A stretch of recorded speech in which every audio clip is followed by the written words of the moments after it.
இன்றைக்கு செப்டம்பர் மாதம் 7ஆம் திகதி இது போன்ற ஒரு நாள்ல 29 வருஷங்களுக்கு முதல்ல யாழ்ப்பாணத்துல நடந்த ஒரு சம்பவம் இன்றைக்கு வரைக்கும் பல பேரோட நெஞ்சத்தை விட்டு அகலாத ஒரு சம்பவமா இருக்குது.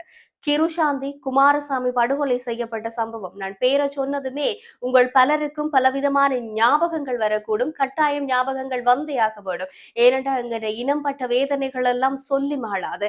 அப்படி 1996ஆம் ஆண்டு கிருஷாந்தி குமாரசாமி யாழ்ப்பாணம் சுண்டுக்குழி மகளிர் கல்லூரியில உயர்தரம் படித்துக் கொண்டிருந்த ஒரு மாணவி தன்னுடைய உயர்தர பரீட்சையை எழுதிவிட்டு அவர் வீடு திரும்பிக் கொண்டிருக்கிறார்.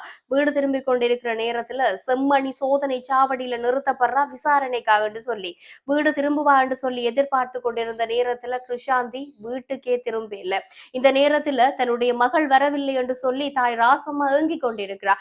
சகோதரன் பிரணவனும் இன்னும் கிருஷாந்தியை காணவில்லை என்று சொல்லி துடித்து போகின்றார். இந்த நேரத்துல அவருடைய அயல் வீட்டுக்காரரான கிருபாமூர்த்தி வந்து சொல்றாரு, உங்களோட மகளை செம்மணி சோதனை சாவடியில கண்டனானபடி என்று சொல்லி உடனடியா இந்த 3 பேரும் கிருஷாந்தியை தேடி செம்மணி சோதனை சாவடிக்கு போயினும் அங்க போனா கிருஷாந்தி பாலியல் வன்கொடுமைக்கு உட்படுத்தப்பட்டு கொண்டிருக்கிறார். இதை இந்த 3 பேருமே கண்ணால காடினம். அதுக்கு பிறகு கிருஷாந்தியையும் இந்த மூவரையும் சேர்த்து செம்மணியிலேயே புதைத்திருக்கின்றார்கள். இது எல்லாம் வெறுமனே ஒரு கட்டுக்கதையும் கிடையாது, கற்பனை கதையும் கிடையாது.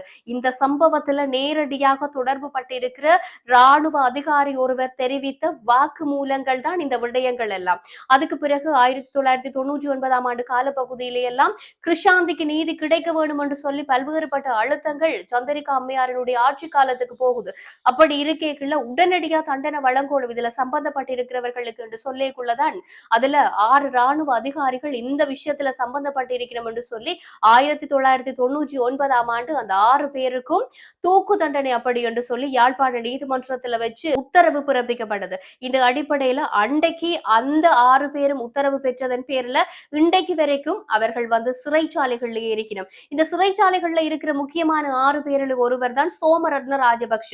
இது தொடர்பான அத்தனை விதமான சாட்சியங்களையும் 1999ஆம் ஆண்டு யாழ்ப்பாண நீதிமன்றத்துல வாக்குமூலங்களா கொடுத்திருக்கிறார். அது மாத்திரமில்ல, இப்ப வந்து அவர் தன்னுடைய சகோதரி மற்றும் மனைவிக்கு சில விஷயங்களை சொல்லி இருக்கிறார். தான் வந்து இந்த விஷயங்கள் தொடர்பாகவெல்லாம் சர்வதேச நீதி விசாரணை ஒன்று நடக்கிற பட்சத்துல சகலதையும் தான் சொல்வதற்கு தயாரா இருக்கிறேன். ஆனா உள்நாட்டு நீதி பொறிமுறையில வந்து நம்பிக்கை இல்ல. சர்வதேச நீதி விசாரணை என்று ஒன்று நடக்குமா இருந்தா நான் எல்லாம் சொல்லுகின்றேன் அப்படி என்று சொல்லி அவர் சொன்னதாகவும் வந்து சொல்லப்பட்டிருக்கிறது. ஆக மொத்தத்துல இன்றைக்கு கிருஷாந்தி குமாரசாமி படுகொலை செய்யப்பட்டு 29 வருஷங்கள் கண்ணீரோட கடந்து போயிட்டுது.